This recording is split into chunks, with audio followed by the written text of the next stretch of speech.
শিক্ষামন্ত্রীর পদত্যাগের দাবিতে দ্বিতীয় দিনের মতো রাজধানীতে শিক্ষার্থীদের আন্দোলন জমে উঠছে। সময় যত গড়াচ্ছে শিক্ষার্থীদের ঢল তত বাড়ছে ঢাকার রাজপথে। ধীরে ধীরে রাজধানীর বিভিন্ন পয়েন্ট শিক্ষার্থীরা অবরোধ করছে, যান চলাচল বন্ধ হয়ে যাচ্ছে। সরকার ভেবেছিল যে প্রধানমন্ত্রীর নির্দেশে শিক্ষামন্ত্রী ক্ষমা চেয়েছে বা দুঃখ প্রকাশ করেছে, মনে হয় পরিস্থিতি শান্ত হয়ে যাবে, কিন্তু না। আমরা দেখতে পাচ্ছি যে সরকার এখনো প্রচন্ড আতঙ্কে, এমনকি আতঙ্কে সরকার ঢাকার বিভিন্ন জায়গায় বিজিবি মোতায়েন করেছে। আপনি চিন্তা করেন কোন পরিস্থিতিতে বিজিবি মোতায়েন করা হয়। সাধারণত জরুরি পরিস্থিতিতে, যখন পুলিশ না পারে, হাসিনার আমলে হরতাল অবরোধ বা জোরালো কোনো আন্দোলনের সম্ভাবনা থাকলে বা পরিস্থিতির অবনতির আশঙ্কা থাকলে তখন বিজিবি মোতায়েন করা হতো। অলরেডি ঢাকার নীলক্ষেতে, সায়েন্স ল্যাবে, বিভিন্ন জায়গায় বিজিবি মোতায়েনের খবর আমরা পেয়েছি। এর অর্থ হচ্ছে সরকার প্রচন্ড ভয় পেয়েছে। ভয় পেয়ে বিজিবি মোতায়েন করে তো লাভ নেই, বরং হয়তোবা আপনি তালবাহানা করে শিক্ষামন্ত্রীকে টিকিয়ে রাখতে পারবেন, কিন্তু এটা সরকারের জন্য ভালো হবে না। বরং শিক্ষামন্ত্রী অলরেডি ব্ল্যাক স্পটেড হয়ে গিয়েছেন, তাকে সরিয়ে দেওয়াটাই সরকারের জন্য নিরাপদ। তিনি পুরো জাতির কাছে, পুরো শিক্ষার্থীদের কাছে ভিলেন হয়ে গিয়েছেন। এই ভিলেন শিক্ষামন্ত্রী কখনো সরকারের জন্য, জাতির জন্য কল্যাণ বয়ে আনবে না।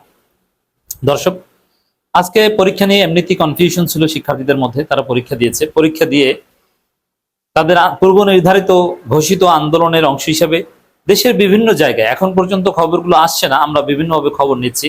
গণমাধ্যমের উপরও এক প্রকার নিয়ন্ত্রণ আরোপের চেষ্টা, যে মূলধারা গণমাধ্যমগুলো যাতে এই আন্দোলনের খবর প্রচার না করে, কিন্তু লাভ নেই। সোশ্যাল মিডিয়ার মাধ্যমে আন্দোলন ছড়িয়ে পড়ছে। দেশের বিভিন্ন জায়গায় শিক্ষা বোর্ডের সামনে অবস্থান করছে শিক্ষার্থীরা। কেউ কেউ পরীক্ষা দিয়েই সাথে সাথে রাজপথে নেমেছে এবং অবরোধ করেছে। উত্তরায় পুরো যান চলাচল অবরুদ্ধ করে দিয়েছে। এমনকি অভিযোগ আসছে, যদিও শিক্ষার্থীরা বলছে যে অ্যাম্বুলেন্স বাদে সব যান চলাচল বন্ধ থাকবে, জরুরি প্রয়োজনে যে সব যান চলাচল দরকার সেগুলো চলতে পারবে, কিন্তু এরকম খবরও দেখছে যে অ্যাম্বুলেন্সও নাকি আটকে দিচ্ছে। যদিও এটা ঠিক না, অ্যাম্বুলেন্স কিনা সেটা চেক করছে। আর অন্যান্য যান চলাচল বন্ধ। উত্তরায় সায়েন্স ল্যাবে সড়ক অবরোধ। ধীরে ধীরে শিক্ষার্থীদের একটা অংশ পরীক্ষা দিয়েই ওই ড্রেস পরা অবস্থায়, না খেয়ে, ওই অবস্থায়। আমাদের জেনজিদের খাওয়া লাগে না, ওরা না খেয়ে অনেক সময় থাকতে পারে, ওদের কষ্ট হয় না। ওদেরকে গুলি করলে মরে একটা, বাকিগুলো থেকে যায় না। ওরা না খেয়ে পরীক্ষা দিয়েই সাথে সাথে সড়ক অবরোধ করতে নেমেছে। আর একটা অংশ বাসায় খেতে গিয়েছে, এরা খাওয়া দাওয়া করে শক্তি সঞ্চার করে তারপরে আসবে। এর মানে এই পরিস্থিতি শান্ত হচ্ছে না, আন্দোলন থেমে যায়নি। যদি বিষয়টার এখানে শুরু হতো, শিক্ষার্থীরা যদি শিক্ষামন্ত্রীকে ক্ষমা করে দিতেন, এটা তাদের অধিকার, ক্ষমা করবে কি করবে না, খারাপ হতো না। কিন্তু শিক্ষামন্ত্রী পদত্যাগের দাবিতে আন্দোলন আরো জোরদার হচ্ছে। সবচেয়ে বড় বিষয় যে সরকার প্রচন্ড ভয় পেয়েছে। এই ভয়টাকে আমরা ইতিবাচক ভাবে দেখছি। এই ভয়ে যদি মন্ত্রীদের অধিকথন বন্ধ হয় এবং এই ফাটাকেষ্ট মন্ত্রীদের যদি তারেক রহমান পরিবর্তন করতে পারেন, এটা তার জন্য ভালো হবে। দর্শক, আমরা খবর পাচ্ছি মাউসী ভবনের সামনে পুলিশের অবস্থান। এর মানে শিক্ষা রিলেটেড যে সরকারি স্থাপনাগুলো আছে এগুলোকে কেন্দ্র করে, মানে এদের কাছে দাবি করছে আন্দোলন শান্তিপূর্ণ সম্পূর্ণ, কোনো ভাঙচুর কিংবা সহিংসতার ঘটনা কোথাও ঘটছে না। কোনো ছাত্রদল গতকালকে আন্দোলনের মধ্যে ঢুকে একটা বিশৃঙ্খল পরিস্থিতি তৈরি করার চেষ্টা করছিল, একটা উত্তপ্ত পরিস্থিতি তৈরি করার চেষ্টা করছিল। এর বাইরে আন্দোলন অত্যন্ত শান্তিপূর্ণ। তো দর্শক, শিক্ষার্থীরা শিক্ষা বোর্ডকে ঘিরে আন্দোলন করার চেষ্টা করছে, শিক্ষা অধিদপ্তরের ভবনকে ঘিরে আন্দোলন করার চেষ্টা করছে, শিক্ষা মন্ত্রণালয়ের দিকে লং মার্চের কথা রয়েছে। হয়তোবা এটা এই এই এই জেনারেশন কিছু একটা বললে ওটা করে ছাড়ে, এটা থামানো সরকারের জন্য কঠিন হয়ে যাবে। এই জন্য সরকারের কোনো মন্ত্রী বা কোনো মেডিয়েটর এরা যদি রাস্তায় যে শিক্ষার্থীদের সাথে কথা বলে, আর মূলধারার সংবাদ মাধ্যমে সরকার একটু সেন্সর আরোপ করার চেষ্টা করছে যে এই খবরগুলো বেশি একটা দিবেন না। কারণ আমরা দেখতে পাচ্ছি যে একদম মূলধারার মেইন স্ট্রিম গণমাধ্যমগুলো সায়েন্স ল্যাবে কিংবা উত্তরায় বিভিন্ন জায়গায়, দেশের বিভিন্ন জায়গায় যে শিক্ষার্থীদের সড়ক অবরোধ, এটাকে লাইভ দেখাচ্ছে না। এটা এখানে সরকারের একটা নিষেধাজ্ঞা আছে যে এগুলো দেখাই না, এক পর্যায়ে থেমে যাবে। কিন্তু সোশ্যাল মিডিয়ার মাধ্যমে ছড়িয়ে পড়ছে। শিক্ষার্থীদের আন্দোলন এখানে ডিসপার্স করা, বিচ্ছিন্ন করা, কারোর মাধ্যমে ঘোষণা দেওয়ানোর সুযোগ নেই। কারণ এটা তারা অনলাইনের মাধ্যমে একে অপরের সাথে কানেক্টেড, বিভিন্ন গ্রুপ আছে। নটরডেম গ্রুপ, ঢাকার গুরুত্বপূর্ণ কলেজগুলোর ইন্টার গ্রুপ আছে, ইন্টার গ্রুপ না আন্তঃ গ্রুপ, এক কলেজের সাথে আরেক গ্রুপের কমিউনিকেশনের গ্রুপ আছে, আবার নিজেদের কলেজের অভ্যন্তরীণ গ্রুপ আছে। আমাদের ইন্টারমিডিয়েটের ছেলে মেয়েদের এক একজনের মেসেঞ্জারে, এক একজনের হোয়াটসঅ্যাপে 10-15টা গ্রুপ, এই গ্রুপগুলোর মাধ্যমে হাজার হাজার কানেক্টেড, একে অপরের সাথে কানেক্টেড।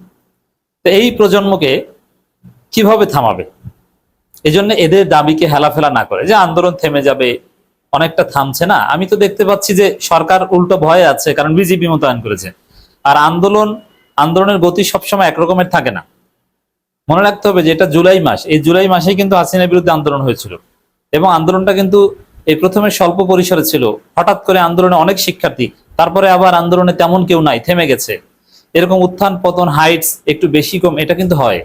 এটা থেকে নিশ্চিন্তে থাকার কোনো কারণ নেই, কারণ এখানে শিক্ষার্থীরা ধাপে ধাপে আন্দোলন বা একটু রেস্ট নিয়ে আন্দোলন, এটা তাদের ইগোতে লেগেছে। অতএব সরকারের উচিত, আমরা আবারও বলবো, বারবার সতর্ক করছি যে এটা গুরুত্বের সাথে নিন, শিক্ষামন্ত্রীকে সরিয়ে দিন। এটা সবচেয়ে নিরাপদ হয়, সবার জন্য ভালো হয়, এবং শিক্ষা ব্যবস্থার একটা আমূল সংস্কার উদ্যোগ নেন। এখানে মন্ত্রী তো আপনি অন্য দল থেকে বানাবেন না, যেহেতু জাতীয় সরকার না। মাহাদি আমিনকে বানান, তিনি মোটামুটি তরুণ, এই বৃদ্ধ, এই বয়স্ক আনামা এসানুল হককে আর দরকার নেই, এই জাতির জন্য তিনি নিষ্প্রয়োজন। এখানে পরিস্থিতি যে জটিল হতে পারে, আমি দেখলাম যে শিক্ষার্থীরা রাজপথে যারা নেমেছে তাদের কথা স্পষ্ট। সাংবাদিকরা জিজ্ঞেস করছেন, তো শিক্ষামন্ত্রী তো দুঃখ প্রকাশ করেছে, তারা বলছে তার দুঃখ ধুয়ে আমরা পানি খাবো? তার দুঃখ নিয়ে তিনি থাকেন, ওগুলো আমাদের দেখার বিষয় না। একটা বুলেট ছুঁড়ে ফেললে সেটা থামানো যায় না। শিক্ষামন্ত্রী শিক্ষার্থীদেরকে পোল্ট্রি মুরগি বলে যে বুলেট ছুঁড়েছেন, এটা শিক্ষার্থীদের হৃদয়ে বিদ্ধ হয়েছে। এটা ফিরিয়ে আনা এই সরি বলার মাধ্যমে সম্ভব নয়, যেটা হচ্ছে। এবং এখন যদি ছলচাতুরি করে, রাষ্ট্র সরকার অনেক কিছুই পারে, প্রলং করে যদি আন্দোলন থামানো যায়, পদত্যাগ যদি শেষ পর্যন্ত নাও হয়, ভবিষ্যতে সরকারের জন্য ভালো হবে না। এই জেনারেশন মনে রাখবে, এই জেনারেশন যারা আন্দোলন করেছে, তাদের দাবি যদি এখন সরকার পূরণ না করে, তাদের সাথে যদি প্রতারণা করা হয়, তাহলে এরা প্রচন্ড ক্ষুব্ধ হয়ে উঠবে বিএনপি সরকারের বিরুদ্ধে, এবং তারা অপেক্ষায় থাকবে যে কখন আবার আন্দোলন করা যায়। তো দর্শক, উত্তরায় সড়ক অবরোধের খবর আমরা দেখতে পাচ্ছি। এছাড়া ঢাকার বাইরেও বিভিন্ন জেলা থেকে সড়ক অবরোধের খবর পেয়েছি। শিক্ষা ভবন, শিক্ষা মন্ত্রণালয়, বিশেষ করে বেশ কয়েক জায়গায়, বরিশাল সহ বিভিন্ন জায়গায় শিক্ষা বোর্ড ঘেরাওয়ের বা শিক্ষা বোর্ডের সামনে আন্দোলনের খবর পেয়েছি। দর্শক, এছাড়া নীলক্ষেতে সায়েন্স ল্যাবে এবং ঢাকা বিশ্ববিদ্যালয়ের ভিতরে ছাত্রদল নাকি প্রস্তুত, তারাও সজাগ সতর্ক, এরকম খবরও পাওয়া যাচ্ছে। এইসব সজাগ সতর্ক দিয়ে কাজ হবে না, আন্তরিকতার সাথে শিক্ষার্থীদের দাবি মেনে নেওয়ার মধ্যেই কল্যাণ।